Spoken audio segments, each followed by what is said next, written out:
from these two teams, and Cho will be the priority pick for Execration.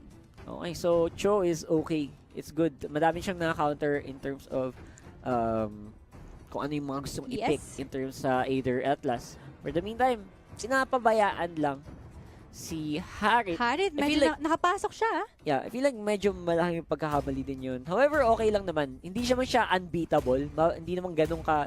Hindi perfect yung win rate ni Harit right now. Medyo mataas lang. Pero hindi naman perfect. Hindi perfect, of course. And if you were a team na prepared to face a Harit, this won't be a problem to you kung na-practice mo siya counterin or yung mga strategies against a Harit. Pero Execration cannot, hindi nila pwedeng basta-basta, paano masabihin to, baliwalain. Oo, itong si Harit. For the meantime, ang sagot naman ng Execration, ang Lemord ni E2 Max. And first week MVP, si E2 Max for a good reason. Nagulat kami nung nanonood kami sa English stream. Nagulat kami na may ganung kakayanan itong E2 Max na to on the Lemord. And I expect a lot of great things from this guy here. Yeah. And ang sagot naman dito is Fams. Actually, magandang sagot yung Fams. Fams pala daw siya. Is E2 sabi Max nung a new player? Yeah, or? Bagong player si E2 Max sa Execration. Kaya medyo nagulat din kami sa kakayanan niya. And again, medyo something to watch out for. Rising Star. For sure. Kailangan yung abangan yan, guys. I think last week siya yung isa sa mga MVP. Yeah, first week MVP siya. Yeah. So, tingnan natin. bans dito for sure, remove strong DPS, tanggal carry kung talagang galit na galit ka sa marksman. Pwede ka na magtanggal ng isang malupit na fighter, I guess. And they remove Aldo. Aldo? Okay. Aljus. Yung mga yung bagong announcer pack ng Moontoon eh. Aljus daw. Aljus.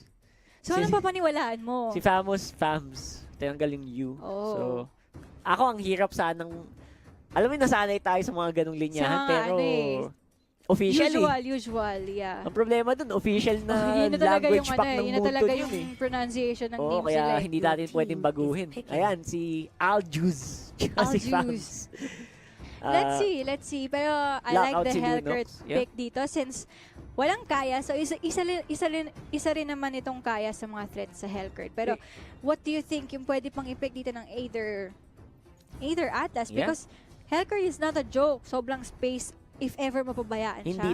Hindi talaga. I feel like magandang counter yung Hellcurt laban sa Harit as well para mapigilan mo yung skill spam niya. Direct counter yan, di ba?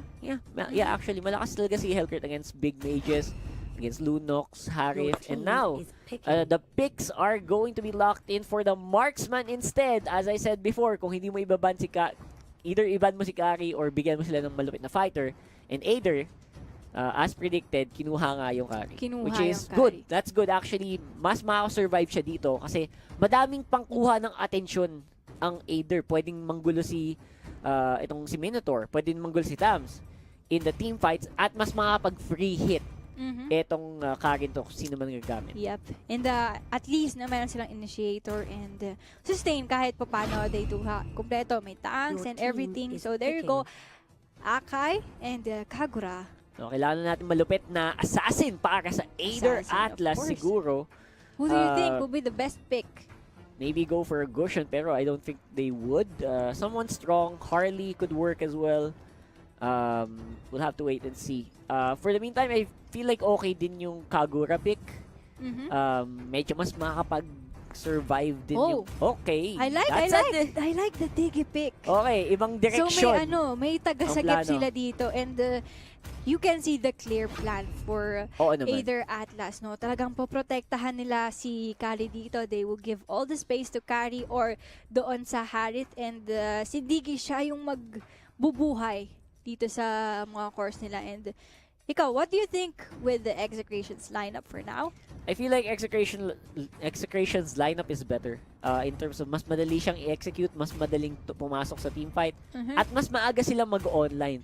Kasi maganda yung comp ng Aider Atlas, pero super late game niya. Late game lalakas ng Fams, late game lalakas ng Kari, late game din lalakas itong si Harit. Well, medyo mas mid game siya. Pero still, I feel like the composition is to protect. They want to go for team fights like we saw earlier from Evos, and that's gonna happen later on. Mid-game magsa-spike yung Aether Atlas.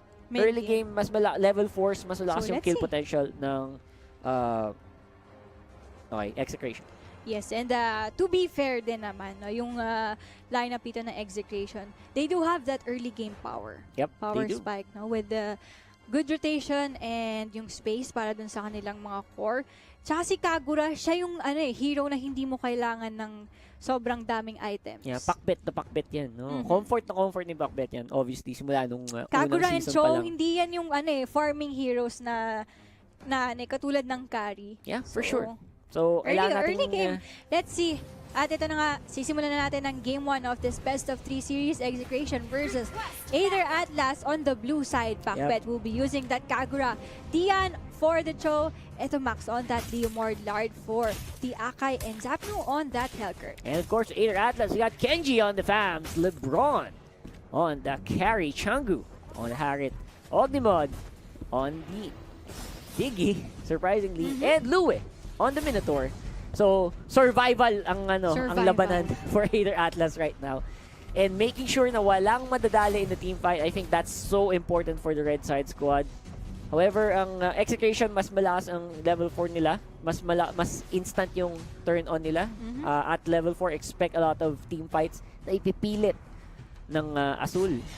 Ng EXECRATION. Oh. And I like din dito sa draft ng Aether Atlas. Sobrang safe, safe pick din sila. So, pagdating na medyo mid-game, it still depends on their item choices kasi all they have to do is to survive yung mga skills na ibabato ng EXECRATION, and after that, you can counter-initiate kasi wala na silang may ibabato, and that's the best opportunity. So, you just have to survive. So, tingnan natin yung mga item choices na pipiliin dito ng Aether Atlas. Yep, not to mention sobrang goal-dependent actually nung comp nila. Mid-game, kailangan mo yung mga early game na crab. However, the fight on the top side, magandang aggression.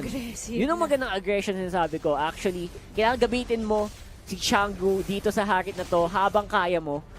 Dahil later on, mas madaming kill potential din na papasok for blue side. Secure a crab for the red. Lock in by Lard. Napakagandang hurricane dance dito, pero makakaligtas pa rin dito si Lue and the time journey. Uy, Zaman Force on the ground. Lard will go down. The knockup will stop Changu for a bit, but E2 Max gets a kill. Of course, on that's the Minotaur. 1-for-1 trade. So, equal pa rin yung nangyari. And a nice backup from that dig, saving his teammates from that awkward position dahil napakaganda ng napakaganda ng respond ng EXECRATION. Yep. Ang naging problema lang after the save by Diggy is hindi na nagamit yung time journey para ma-save yung naka-lockdown ni Lord. Which is okay lang naman, at the same time kailangan mo mag-fleeting time ng mabilis dito sa Diggy. I like the new Diggy, mas malakas yung kill threat niya. Yung parang bomba-bomba. Hindi lang siya defensive, bomba gamer. So bottom lane. Dark Knight falls onto LeBron. And napakabilis na pick-off. The pick-off that I said earlier, level 4, instant lalaban agad ang EXEC. Nangyayari nga. For the meantime, Aether trying to stay alive for the rest of the squad. Don't forget, malakas din ang late game potential nung fams ni Kenji. Kailangan yung bantayan yan. Hindi din pwede pabayaan ng EXECRATION. At the same time, malakas mangkuha ng atensyon yung fams na kailangan mo ding tutukan na ginagawa ngayon ng EXECRATION. Yes, of course, tingnan natin Lue on the sidelines. Tingnan natin kung meron silang mahuhuli dito. But EXECRATION is ready for what Aether Atlas will going to do. Tingnan natin, may hila nila dito si Lard, forcing out that ultimate for the Akai dito just to save himself, and alam nila na walang hurricane dance dito, so Gucci to. Well, may ultimate pa si Ogdimod, pwede pang lumaban. Same time, control lang ang ginagawa ng EXECRATION. Nakakatawa dito, I feel like EXECRATION should be ahead more sa composition nila ngayon. But they're not. So that means Aether Atlas... 800 lang, 800 gold. That means Aether Atlas definitely doing something good here in terms of map rotation. However, kailangan pa nilang mag-ingat because right now, mas malakas ang control ng EXECRATION here on this turtle area. Tingnan natin. Nagkakaroon ng konting kalabitan dito sa my turtle. But still, Zaman Force sa wala. For the meantime, everyone's ready for what will happen. Yep. Pero ayun na nga, ginamit na naman ni Hurricane Wasted Dance. din na Hurricane That Dance. was another wasted ulti from EXECRATION. So tingnan natin, either Atlas will initiate on the fight. Tingnan natin, the time journey will be used. Diyan, may ipit siya dito sa gilid.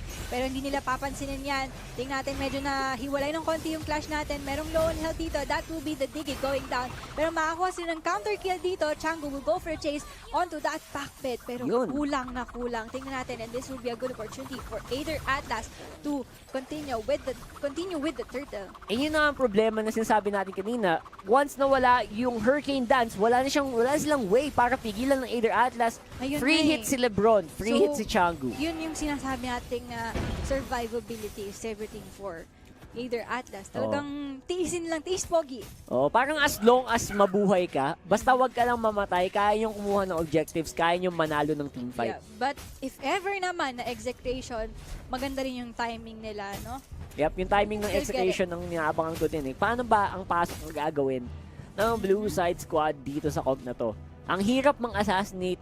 I feel like ang only soft spot lang ngayon ng either Atlas here is pag naiwang mag-isa si Lebron. Yes. And tingnan natin dun sa bottom lane, 4-man commitment from either Atlas. Tingnan natin, mukhang ikutan natin nila si Zap dito. There's si Dark Knight Falls, pero this might be a sure kill for either Atlas. And that's a very important kill for them. Taking out that Hellcurt.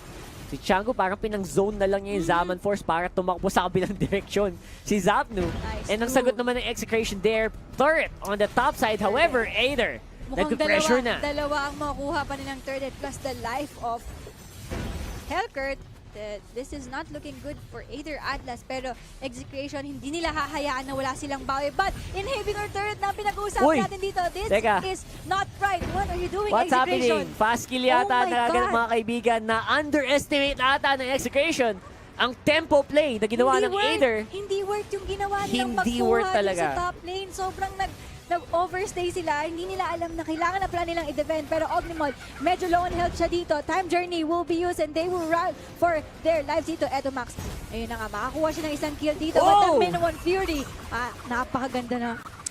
Ay, nako. Na-cancel on the Minoan Fury and the follow-up is still there for Aether. However, Macbeth, hindi nagagalaw sa teamfight na ito. Changu, wala ng ultimate. That Harit is doing it, mga kaibigan. They will go for the chase. Dian, tatakbo na lang sila dito ni Kagura and either Atlas, they will go for a free turtle here. Wow, and that's because of that pressure on the bot side. Nagulantang ata ang ikot ng EXECRATION. I am so disappointed, Oh. Kuya Rockheart. Bakit ganun ang naging call? Yun ang tanong. Hindi maganda. Everything's not worth it dun sa ginawa nila. So, nag-overstay sila sa top.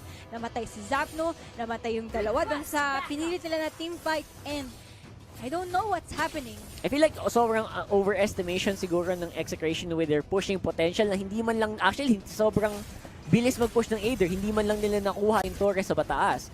And now, gaganti naman ng Aether Atlas with a turret take of their own. And now they are actually the ones in the lead despite the shaky early game that we saw earlier. Of course, napakagandang swing, turning point yung nangyari doon sa bottom lane. And kung makikita natin dito, medyo delikado na for the Hellcurt para mag-split push dito kasi pwede lang siyang puntahan dito. And but Aether Atlas will just choose to take down this top turret. Tingnan natin, wala nang outer turrets dito ang EXECRATION. Medyo lilit ng mundo ng mundo. I feel like EXECRATION is doing an okay job naman pa rin kahit paano. I mean, they're trying to split up Aether Atlas and bumabawi-bawi sa gold pa konti-konti. Pero right now, 4,000 para sa Aether Atlas. And karamihan ng mapa, kontrolado din nila. And to think that they're not being careless, no, despite of lead ng Aether Atlas dito, talagang binibigyan pa rin nila ng space to farm itong si Kari kasi they have to secure, of course, yung late game pa rin. And tama nga yung sinabi mo na mid-game, mag-snowball itong Aether Atlas. Yep. And that's what is happening right now. Tingnan natin. Feeling ko kailangan lang ng konting espasyo dito ng EXECRATION din. Kailangan lang nilang wag masyadong mamala. Especially si Zapno here on the Hellcurt. Kasi the moment na namatay siya kanina, gumuho ang Gumuho balanse. na yung Nawala yung balance Tsaka between these parang two teams. hindi na ganun kaganda yung split push na ginagawa ng Hellcurt. Pero tingnan natin dito sa bottom lane, mukhang mapapatay nila yung Tamos dito and they will continue on the push dito sa bottom lane. Yeah, looks like ito ang With dapat the help na... of the Leomord yun, Yeah, of course, that's 2v1 on the bot side. So, because of that, free tower para sa Execration here. And napigilan yata yung plano ng Aether Atlas to rotate around the Lord area. Ang problema, mas kompleto sila ngayon. And wag lang nila gawin yung pagkakamali kanina ng ng Execration na wag na pabayaan si Zapno. They should be fine. However, they're now zoning up around Dian and Lord. Yep. Pero do you think na kailangan sumama ni Zapno dito sa Lord attempt ng Execration? Or I feel like not? Execration is actually powerful enough on their own. Yung 4 na miyembro dito ng Execration, kaya naman nila eh.